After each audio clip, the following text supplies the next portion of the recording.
ടൊവിനോ തോമസ് നായകനായി എത്തുന്ന ഏറ്റവും പുതിയ ചിത്രം നരിവേട്ട തിയേറ്ററുകളിലെത്താൻ ഇനി വെറും 4 ദിവസം മാത്രം. മെയ് 23 വെള്ളിയാഴ്ച ആഗോള റിലീസായി നരിവേട്ട തിയേറ്ററുകളിലെത്തും. അനുരാജ് മനോഹറാണ് ചിത്രം സംവിധാനം ചെയ്തിരിക്കുന്നത്. കേന്ദ്ര സാഹിത്യ അക്കാദമി അവാർഡ് ജേതാവ് അബിൻ ജോസഫിന്റേതാണ് തിരക്കഥ. വളരെ പ്രസക്തമായ ഒരു വിഷയമാണ് ചിത്രം ചർച്ച ചെയ്യുന്നത് എന്നും ടൊവിനോ തോമസിന്റെ ഗംഭീരമായ പ്രകടനമാണ് ചിത്രത്തിൽ ഉള്ളതെന്നുമാണ് അണിയറ പ്രവർത്തകർ സൂചിപ്പിക്കുന്നത്. കേരള ചരിത്രത്തിൽ നടന്ന യഥാർത്ഥ സംഭവങ്ങളിൽ നിന്നും പ്രചോദനം ഉൾക്കൊണ്ടാണ് ചിത്രം ഒരുക്കിയിരിക്കുന്നതെന്നാണ് സൂചന. ബിഗ് ബജറ്റ് ചിത്രമായി ഒരുക്കിയ നരിവേട്ടയിലൂടെ പ്രശസ്ത തമിഴ് നടനായ ചേരൻ ആദ്യമായി മലയാള സിനിമയിൽ അഭിനയിക്കുന്നു.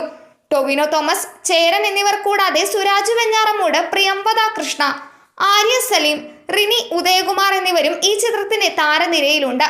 തന്റെ വ്യത്യസ്തമായ സിനിമാ തെരഞ്ഞെടുപ്പുകളിലൂടെയും വേഷപ്പകർച്ചകളിലൂടെയും വമ്പൻ ബോക്സ് ഓഫീസ് ഹിറ്റുകളിലൂടെ ഒരു താരമെന്ന നിലയിലും ഇന്ന് മലയാള സിനിമയിൽ തിളങ്ങി നിൽക്കുന്ന ടൊവിനോ തോമസിന്റെ കരിയറിലെ മറ്റൊരു പൊൻതൂവലായി നരിവേട്ട മാറുമെന്ന പ്രതീക്ഷയിലും വിശ്വാസത്തിലുമാണ് അണിയറ പ്രവർത്തകർ.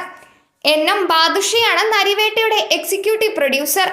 മലയാളത്തിന് പുറമെ മറ്റു ഭാഷകളിലും റിലീസ് ചെയ്യുന്ന ചിത്രം ഗംഭീര പാൻ ഇന്ത്യൻ റിലീസാണ് ലക്ഷ്യമിടുന്നത്.